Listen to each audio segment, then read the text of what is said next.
I'm feeling a little reflective because we got, what, 7 trading days left in the year, in the decade even. I'm looking back at Amazon's performance. It's up more than 13x by my read over the past 10 years. How much is delivery a part of why they've been able to differentiate themselves over that period of time? It's a key ingredient to their success, along with Prime. I mean, that continues to be the moat for Amazon. I think going forward, it's about delivery and freight and them taking that next step. Next year, you'll have the majority of their packages that will actually be self-fulfilled. It is a shot across the bow at FedEx, UPS. You saw that with the FedEx agreement. But I think right now for investors, for Amazon, and for a lot of these FANG names, it's about the next step. It's cloud, it's freight, it's delivery, but the numbers don't lie. And when you talk about $3.5 billion, you're talking about some big numbers, and it's key to the valuation and key to their golden touch and what Bezos done.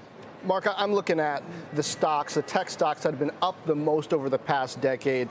Names like Netflix, Nvidia, Amazon, Apple, Salesforce, Microsoft. It seems like cloud and mobile and streaming were 3 of the big trends that differentiated those.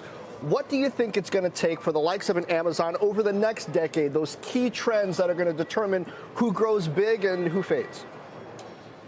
Well, I think what Amazon needs is more of these, what I call GCIs or growth curve initiatives. I think this one-day investment is one of those. And what I mean by GCI, by the way, is all growth stocks, companies, growth rates slow down unless they have these initiatives which can rebalance, maybe even reaccelerate the growth. We're seeing that with one day now. Another thing that we're focused on with Amazon, say, for the next decade is Amazon for Business. We put out a report on this about 2 weeks ago. I think they're going to take that logistics powerhouse that they've been building out and serving consumers well with. They're going to use that now to serve businesses. And then finally, we're focusing on what Amazon's doing in international markets. The odd thing about Amazon for the last decade is its international retail growth has been less than its U.S. retail growth. That's typically the opposite of what we would see in most of these, with most growth companies.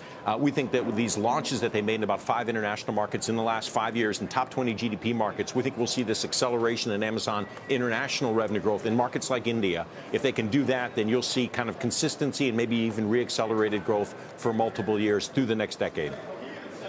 Dan, obviously the performance of Amazon over the last decade, over the last 2 decades is pretty unassailable, but this quarter, it's underperformed the NASDAQ 100 by 20 percentage points. It is conspicuously way below its high in a market that clicks to new highs every day. And it seems like the next thing for Amazon, or the thing they're now set to make a priority and dominate, is just tougher, or it's got fewer network effects, or it's less software and more bringing stuff to people to their doors. Is the market concerned about that, or are we just digesting a huge rally in the stock? Yeah, it's great points, and Mark obviously makes some excellent points there. I think really it's about cloud, because if you look at the AWS piece, that's key to the valuation of Amazon. And I think fundamentally, in terms of what Microsoft's done in Nadella, they've closed the gap there. So I get from an investor perspective, worries about... So they're taking the premium out of AWS to some degree? Because that's from the sum of the parts. AWS is key, and I think Jedi was a seminal moment. So I think from an investor perspective, worries that gap's starting to get closed with Microsoft.